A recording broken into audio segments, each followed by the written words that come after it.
नहीं बहुत प्रचलित है। कहा जाता है कि जो तबायत होती हैं यानी बेफ्याएँ होती हैं, उनके जो आंगन पे मिट्टी लाई जाती है, कलाकार लाते हैं उसको और बाकायदा मंत्रोच्चार के बीच उसको लाया जाता है, सारी प्रक्रियाएं होती हैं, उसके बाद बनाया जाता है। तो क्या वो चीज़ें अभी जीवंत हैं, जीवित हैं, या फिर जिस तरीके से हम बदल रहे हैं, वेस्टर्न कल्चर की ओर जा रहे हैं, तो वो भी चीज़ें बदल चुकी हैं या फिर कोई नया मॉडर्न कुछ आ गया है?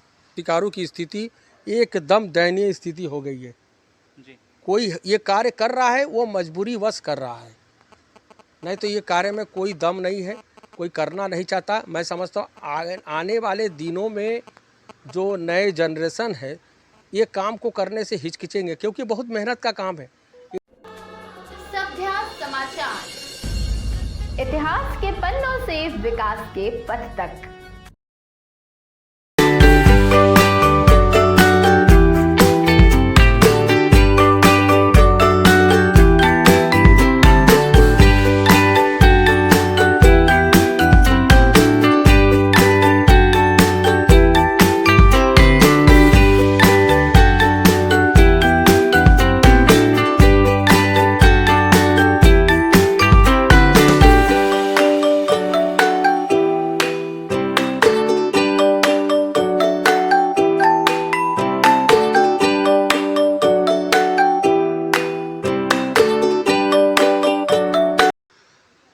सोलह सौ छः का वह साल जब कोलकाता के नदिया ज़िले में मूर्ति पूजा, माँ दुर्गा की मूर्ति पूजा की वह परंपरा शुरू हुई, जिसमें मूर्तियों को पूजा जाने लगा। उसके बाद बदलते स्वरूप के साथ ये चीज़ें और बदली और आके 20वें दशक में हम कह लें या 1900 के उस समयांतराल में चीज़ें बदलती हुई निकली और फिर से बाद में घरों की और चारदीवारी छोड़ के मूर्तियां जो है कहीं गलियों में या फिर अन्य जगहों पे, स्थानों पे स्थापित होने लगी, समितियां बनाई गई।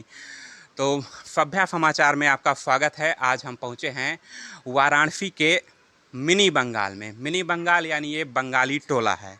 बंगाली टोला वाराणसी का इसलिए प्रसिद्ध है क्योंकि यहाँ जो है माँ दुर्गा की मूर्तियाँ बनाई जाती हैं। शारदीय नवरात्र भी बेहद करीब है और हम जानेंगे आखिर अपने इस मंच के माध्यम से इतिहास के सभ्य समाचार, इतिहास के पन्नों से विकास के पथ तक में कि कितना बदला है मूर्तियों का ट्रेंड और क्या कुछ हुआ है। आज बात करने के लिए एक मूर्ति बनाने वाले कलाकार, साथ में एक दुकान के ऑनर जो मूर्तियाँ बनाते हैं, वो हमारे साथ मौजूद हैं। सर, आपका नाम क्या है? मैं गोपाल चंद्र डे, विश्वनाथ मूर्ति कला भवन, देवनाथपुरा।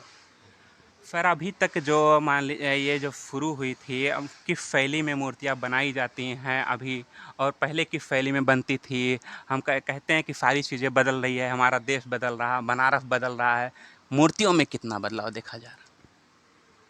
मैं विगत 75 साल पहले जो हमारे दादाजी किया करते थे, एक चाला में मूर्ति हुआ करता था माँ की। उसमें लक्ष्मी जी, गणेश जी, कार्तिक जी, और उस मूर्ति की हाइट 4 फीट, 3.5 4 फीट, बहुत ज़्यादा अगर हो, हाँ, वो 5 फीट जाए, इससे ऊपर बड़ी मूर्ति नहीं होती थी। धीरे धीरे ये जो है परंपरा जो है हटता गया है। जो माँ का स्वरूप जो है बृहद रूप में आने लगा है, माँ का स्वरूप बृहद रूप में आने लगा है। ये जो है अब 10 फीट 12 फीट की माँ की मूर्ति, विशाल चाला, तब भी एक चाला ही मूर्ति हुआ करता था। माँ की वो तीखी नैन, उनका जो कलर होता है तो उनका पीला कलर, महिषासुर ग्रीन हरा रंग का महिषासुर होता था। लक्ष्मी जी पीले रंग की होती थी, माँ सरस्वती श्वेत वस्त्र श्वेत, गणेश जी ये होते थे। फिर उसके बाद कालांतर में ये जो आधुनिक जब दौर चला, जब ये आप 70 के दशक में आते आते ये आधुनिक स्वरूप ले लिया है, तब जो होने लगा एक चाला का प्रतिमा कम होने लगा। अब एक कठाम में दुर्गा जी महिषासुर को वध करते हुए दिखाया जाता था। भैंस नीचे रहते थे, भैंस में से महिषासुर निकलते थे तो उनको वध करते हुए माँ को दिखाया जाता था है। फिर धीरे धीरे जब 80 का दशक आया तब ये चलन होने लगा समाज के ऊपर घटित घटनाओं पे आधारित। उस समय जो घटना होता था तो मैं वो करीब मैं बना चुका हूँ। जैसे अभी हाल ही में कोरोना आया तो उसको हम लोग क्या कहते हैं, इसमें अब हम अगर कहना चाहें तो कुछ हम मूर्तियाँ पिछली बार देखे थे तो उसको कोरोना के एक असुर की तरह दिखाया गया था, उसी की बात कर रहे हैं? हाँ जी, कोरोना को जो महिषासुर के रूप में दिखाया गया था, वो जो है उसको पूरा ग्रीन कलर से उसको बनाया गया था कोरोना स्वरूप। तो इसके पहले भी जो 2000 करीब जब बीरप्पन का आतंक हुआ करता था, तो बीरप्पन को भी मैंने माँ के मूर्ति के साथ दर्शाया गया। इनको कोई मार नहीं पा रहा था, ये गलत कार्य किए जा रहे थे। तो 2000 में मैंने बीरप्पन को, जैसे ये विनीता चावला विलियम्स जो किया था अंतरिक्ष में, इनके ऊपर भी मूर्ति बनाए थे। कौन बनेगा करोड़पति उस समय नई शुरुआत हुआ था, कौन बनेगा करोड़पति, उसी के ऊपर हमने सरस्वती पूजा में बाबा शिव जी को और माँ सरस्वती के साथ गेम खेलते हुए दिखाए गए। जब पहली बार 2020 शुरू हुआ था तो उसको भी माँ सरस्वती जी नीचे बैठे। माँ के स्वरूप के साथ हम लोग छेड़छाड़ नहीं करते हैं। माँ का स्वरूप जो है वो थीम को हम लोग अलग ले लेते हैं। जब रामेश्वर का लेके विवाद हुआ था कि रामेश्वर सच है झूठ है, तो हमने वो जो शिव जी का शिवलिंग का पूजा करता है श्री राम जी रामेश्वरम का, वो थीम हमने बना दिया था। तो इसी तरह से बदलते परिवेश में लेते हुए हम लोग चलते थे। अब चूँकि कोरोना काल की महामारी से काफ़ी स्थिति दयनीय हो चुका है हर मूर्तिकारों का जो है, तो धीरे धीरे जो है वो चलन कम होता चला गया है। अभी जो है थीम पर मूर्ति होने लगा है, थीम पे मूर्ति हो रहा एक है। कहानी बहुत प्रचलित है, कहा जाता है कि जो तबायत होती हैं यानी बेफ्याएँ होती हैं, उनके जो आंगन पे मिट्टी लाई जाती है, कलाकार लाते हैं उसको और बाकायदा मंत्रोच्चार के बीच उसको लाया जाता है, सारी प्रक्रियाएं होती हैं, उसके बाद बनाया जाता है। तो क्या वो चीज़ें अभी जीवंत हैं, जीवित हैं, या फिर जिस तरीके से हम बदल रहे हैं, वेस्टर्न कल्चर की ओर जा रहे हैं, तो वो भी चीज़ें बदल चुकी हैं या फिर कोई नया मॉडर्न कुछ आ गया है? वो ये होता था 75 साल पहले, 100 साल पहले ये परंपरा था। और अभी चूँकि वहाँ जाना संभव नहीं है, हर जगह पे वो चीज़ ने, मान लीजिए बंगाल में कोलकाता में ये चीज़ है, तो कुछ लोग कुछ मूर्तिकार जाते हैं, कुछ उनको याद करके उनके याद में ही वो मूर्ति का विस्तार, वो मूर्ति को बनाते हैं। चूँकि बनारस में ये प्रथा नहीं है, मैंने बचपन से ही भी देखा है, तो कभी कभी याद कर लिया करते हैं कारीगर लोग याद करते हैं। अब धीरे धीरे ये करीब करीब जो नया परिवेश आया उसमें ये चलन बंद हो गया है। माँ को लेकर हम अध्ययन कर रहे थे तो उसमें दिखाया गया कि वेश्याओं का समाज जो है एक तरीके से तिरस्कार करता है, तो उसको लेकर एक कहानी हमने पढ़ी, उसमें प्रचलित था कि उनको एक सम्मान मिले क्योंकि उनका भी एक अपना पेशा है, तो इसीलिए ये चीज़ों को किया गया। हाँ, ये तो मिलना ही चाहिए है। जैसे आप देखिए बनारस में किन्नर समाज में जो है ये मणिकर्णिका घाट पे इतने सुंदर ये लोग पूजा पाठ करते हैं, एक दिन उनका होता है। तो जैसे इनको अर्धनारीश्वर बाबा भोलेनाथ का जो अर्धनारीश्वर है वो स्वरूप है, वो पूजा इसलिए करते हैं कि जो अगला उनका जन्म हो तो स्वस्थ जीवन उनको मिले। तो ये उनका आता, तो उनको सब आदर के दृष्टि से ही देखते हैं। और एक चीज़ देखा जा रहा है ट्रेंड में, अभी हाल ही में महंगाई हो रही है। जब महंगाई की बात आती है तो हम लोग ज़्यादातर बात करते हैं खाने पीने की चीज़ों में से, लेकिन कहीं ना कहीं जब महंगाई आती है या पेट्रोल डीजल ये सब सारी चीज़ें महंगी होती हैं तो उसमें हर एक चीज़ प्रभावित होता है। तो आपकी मूर्तियों में कितना प्रभाव पड़ रहा है ये चीज़? मूर्तियों में दिन प्रतिदिन कोरोना काल रहे या पहले रहे, ये महंगाई बढ़ता ही चला गया है।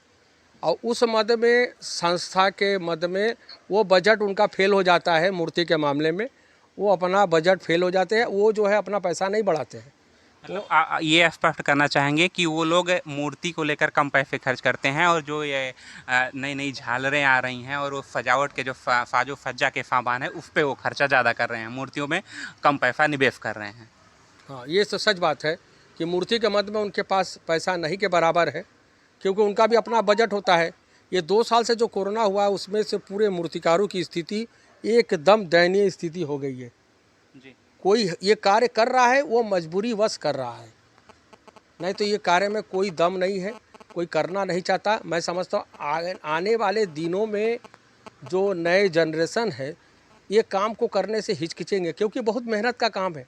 ये 4 महीना 5 महीना लगातार मेहनत करने के बाद वो पूजा में उनको जो सफलता मिलता है जब है। बनारस जो है गलियों का शहर है, यहाँ की गलियाँ जो बताई जाती हैं बहुत सकरी हैं और हमने आते टाइम महसूस किया कि वो बहुत सकरी गलियाँ हैं। तो चूँकि ये इस मूर्तियों में पुआल लगता है या फिर मिट्टियाँ लगती हैं या जो क्या कहते हैं बांस के सामान लगते हैं, तो उनको लाने में भी आपको कठिनाई का सामना करना पड़ता हो, किस तरीके से? बांस और मिट्टी को, चूँकि मिट्टी में इस समय पानी बढ़ा हुआ है बाढ़ के कारण, वो प्राकृतिक चीज़ है, तो मिट्टी मिलने में असुविधा हो जाता है। तो फिर भी हम लोग उसको जुगाड़ करते हैं। उसमें क्या होता है, लेबर और जो होते हैं मट्टी लाते, वो अपना मजदूरी बढ़ा देते हैं। चूँकि वो गरीब होते हैं तो उनको मजदूरी बढ़ा जाए, लेकिन वो मजदूरी जो उनको हम बढ़ाते हैं, उस मद में अगर मैं संस्था से कहूँ कि पुआल मिल नहीं रहा है, बरसात में पुआल ख़राब हो जाता है, तो पुआल को गाय के चारा के रूप में ले लेते हैं। तो हम लोग पुआल को, जो किसान किया पुआल रहता है, वो थोड़ा सा महंगे दामों में बेचते। ये बात अगर मैं किसी संस्था से कहूँ, वो मानने को तैयार नहीं होते हैं कि ये चीज़ हो सकता है। तो ये विश्वास और अविश्वास वाली बात ये आ जाता है। और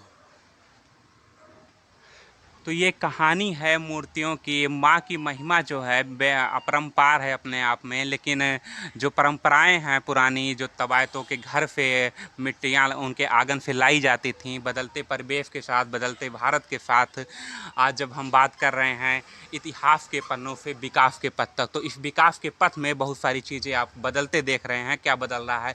अगर ऐसी ही चीज़ों को आप देखना चाहते हैं रिसर्च से भरपूर, क्या कितना बदल रहा है हमारा भारत, कितने बदलाव इसमें सकारात्मक हैं, कितने नकारात्मक हैं, तो आपके लिए सभ्य समाचार से बेहतर विकल्प नहीं हो सकता है। सब्सक्राइब करिएगा हमारे इस सभ्य समाचार प्लेटफॉर्म को, और अगर फेसबुक पे देख रहे हैं तो लाइक करिएगा हमारे पेज को।